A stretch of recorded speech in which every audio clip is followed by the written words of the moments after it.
Hey guys, Caitlin here. So let's talk about CC Cycle 2 Week 4. This is what I did with my class today as a tutor of the 6 to 7 year old crew.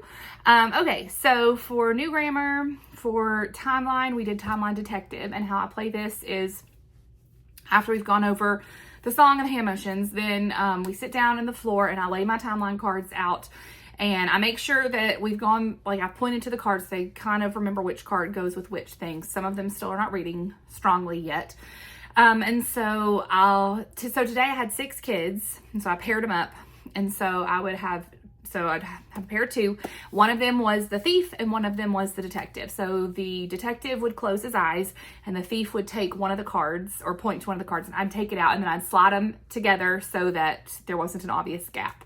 And then we'd ask the detective to open their eyes and say, which card is missing? Can you figure out which one it is? And some of them knew like the name of the card. Some of them could just point to where the card was supposed to go. So then we would sing through the timeline song and I would show them, that they were right if they got the card right. And then we'd go to the next pair. One was the detective, one was the thief. And we just did that a couple of different times. So that's how we did timeline. For math, for the 7s, we reached high to heaven. So we just did some arm stretches up high. And then for the 8s, we did speed skates. So I just play the song and we play it several times and do our exercises while the song plays.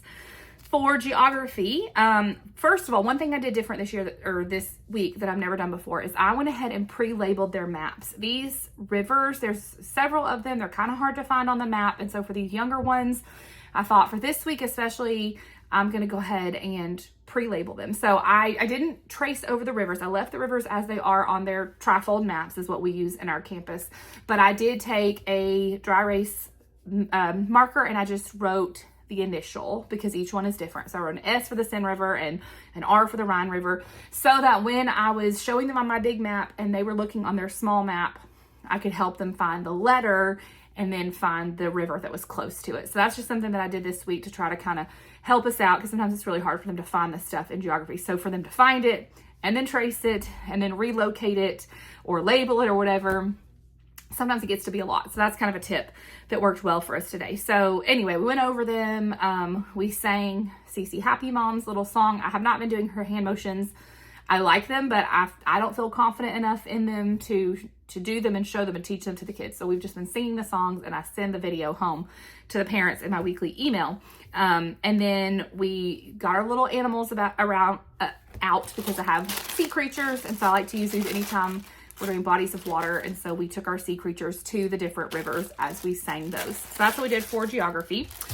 For English, I have in my Etsy shop this bundle that has all these cards that when you put them together, they make a giant pronoun chart, basically for an essentials chart F or a big pronoun chart. And so I brought these. And so after we had talked through the nominative pronouns, then had 6 kids today. So I gave them each a card. If I had my normal 7, I was going to give one the label that says nominative pronouns. And so I had these on my board and I had the gray first person singular, second person singular, third person singular, and so on. I had these already magneted on the board and then I handed out these. And so the kids would come up and they'd each put them where they go. So I, you, he, she, it, and so on. So we just did that several times to practice the nominative pronouns, and then we would say them as we put them up. For history, I did pretty much my standard for history, which is we did the Driven by Grace hand motions, sang the song several times, used the visual cards up on the board. So hand motions, we did King John, signed the Magna Carta in 1215, limiting the king's power. Later, England's king Edward III claimed to be king of France and began the 100 Years' War in 1337. So I always link to her videos. You can go watch the original with more detail, but that's what we did. For science, we did hand motions. We did producer, consumer, decomposer. Those are also Driven by Grace hand motions. And then we said them in silly voices. So we did it slow like a turtle, mad, and holding their noses for the voices. For Latin, like I said, for this first semester where we're repeating these, 2 weeks for each conjugation ending, we just kind of alternate. So last week was agility ladder. This week we used my Latin visual cards, or they're not really visual cards, but Latin cards on the board. I had them in order, and then the kids come up with a pointer, have a variety, all from Dollar Tree, and they point to them as we sing them. So that's what we did for Latin. All right, let's see. For art this week, abstract art. So I've been trying to, as you know, bring in children's books to use as examples for the art. So this week I brought in The Very Hungry Caterpillar and Math Curse, not because these are the best books ever for abstract art, but just because these are ones I had on my shelf. And so we kind of looked at some of the pictures and looked at how they made realistic things out of kind of different materials, like Very Hungry Caterpillar, Eric Carle, it's like paper and paint. And the Math Curse, it just has a bunch of random pictures that kind of look like torn paper. Let's see.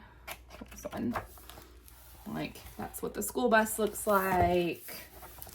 There's like a graph that also looks like buildings that are made out of newspaper type things. And so we just kind of looked at that as examples. I don't think these are like the best examples ever of abstract art, but I found it really hard to find children's books that have abstract art in them, at least what we like think of as traditional abstract art. So this is the closest I could find. So, look and see what's on your shelf, and maybe you'll find something that'll be good too. So we did that.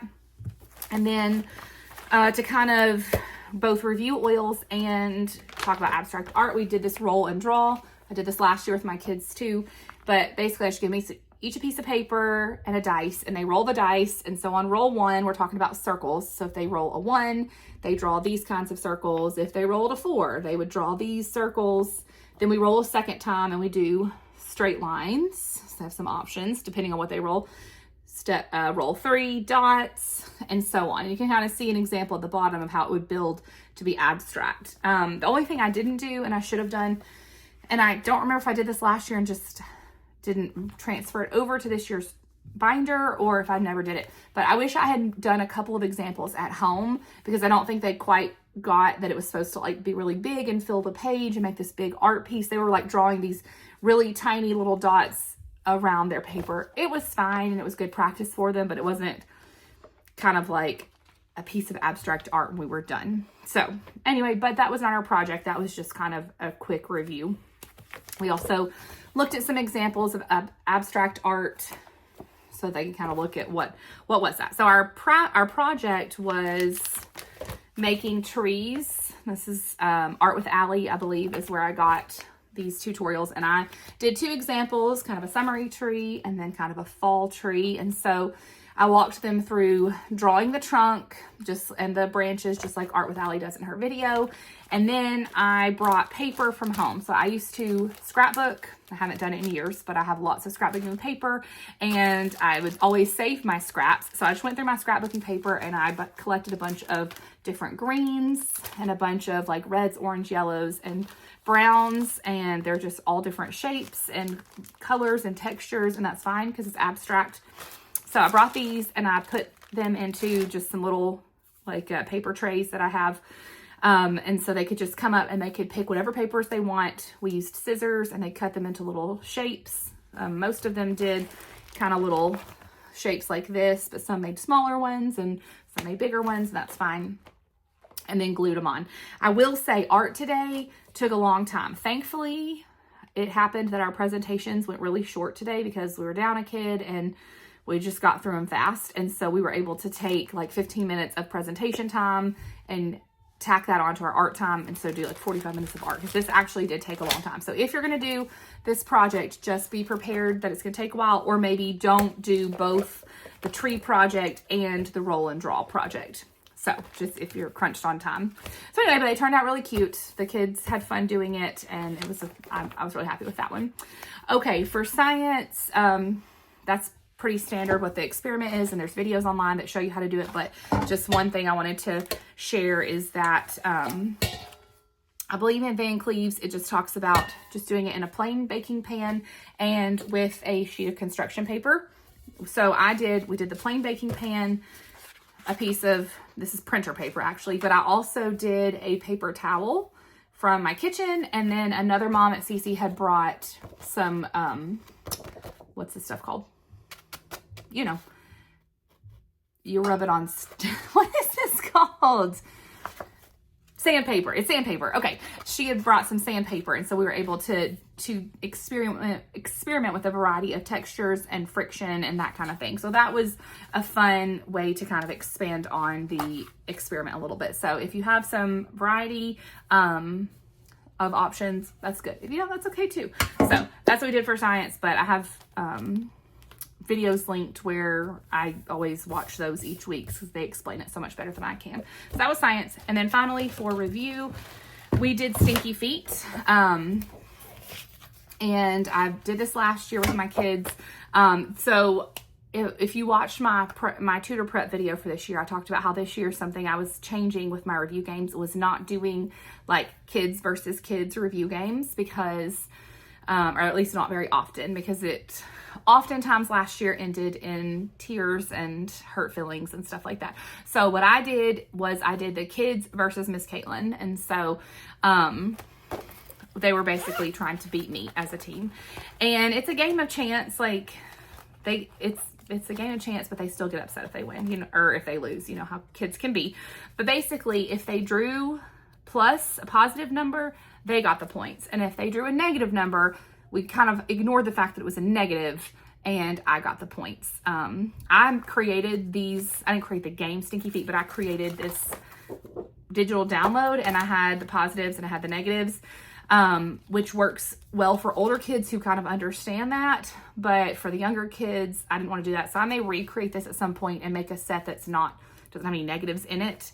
But that's what we did for today. So I would ask a review question, they would answer it as a group, and then we just went around our little semicircle, and a kid would draw out a foot or pick a foot. I had them laid out on the table. If the foot was positive, the kids got the point. If the foot was negative, I got the point. And we just played back and forth to see who would win at the end. So that way they were playing it against me. And actually today I ended up tutoring part of Essentials. Our Essentials tutor was out, and so I ended up doing IEW and the vocab game, and I played Stinky Feet. Since I already had it with me, we played that to practice vocab today, and we did the same thing, kids versus Miss Caitlin, and the older kids had a great time with it too. So it's a really good game for all the ages. You just kind of have to modify it depending on how old they are and how well they understand negatives and subtracting, and how well they can compete against each other versus not being able to handle that. So that's my review game for this week. That's everything. Hope that helps. Have a good week. Talk to you later. Bye.